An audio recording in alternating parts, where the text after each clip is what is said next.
Solar energy വെച്ചിട്ട് ഒരു 7 മാസമായി. യൂണിക് എനർജി എന്ന് പറയുന്ന കോട്ടയത്തുള്ള ഒരു കമ്പനിയാണ് അത് ചെയ്തു തന്നിരിക്കുന്നത്. എനിക്ക് ഏകദേശം ഒരു 4000 രൂപ ഒരു മാസം 2 മാസം കൂടുമ്പോൾ ബില്ല് വരുമായിരുന്നു. അപ്പോൾ ഇത് വെച്ചതിന് ശേഷം ഇപ്പോൾ ബില്ലൊന്നും വരുന്നില്ല. ജസ്റ്റ് മീറ്റർ ചാർജും പ്ലസ് അവരുടെ സർവീസ് ചാർജ് ഇപ്പോൾ 250 രൂപ 250 രൂപയ്ക്കകത്താണ് സാധാരണ വരുന്നത്. ഇപ്പോഴും ഈ ചെയ്ത ഞാൻ 5 kVയുടെ ലൈനാണ് വെച്ചിരിക്കുന്നത്. 5 kV എന്ന് പറയുമ്പോൾ എനിക്ക് ഏകദേശം ഒരു 30 യൂണിറ്റ് നല്ലപോലെ വെയിലുള്ള സമയത്ത് ഒരു 32 യൂണിറ്റ് വരെ എനിക്ക് കിട്ടിയിട്ടുണ്ട്. പക്ഷേ ആവറേജ് 28-27 യൂണിറ്റ് ഒക്കെ എന്തായാലും കിട്ടും. 3 മാസം കൂടുമ്പോഴും വന്ന് ക്ലീൻ ചെയ്യുന്നുണ്ട്. പിന്നെ എന്താ ആവശ്യം എനിക്ക് പ്രത്യേകിച്ച് ആവശ്യമൊന്നും വന്നിട്ടില്ല.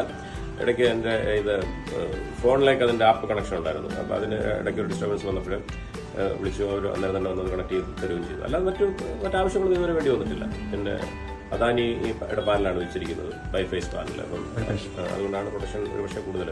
അവർ ഗ്യാരണ്ടി ചെയ്യുന്നത് 20 യൂണിറ്റാണ്. പക്ഷേ എനിക്ക് 20 യൂണിറ്റ് കൂടുതൽ എന്തായാലും കിട്ടുന്നുണ്ട്.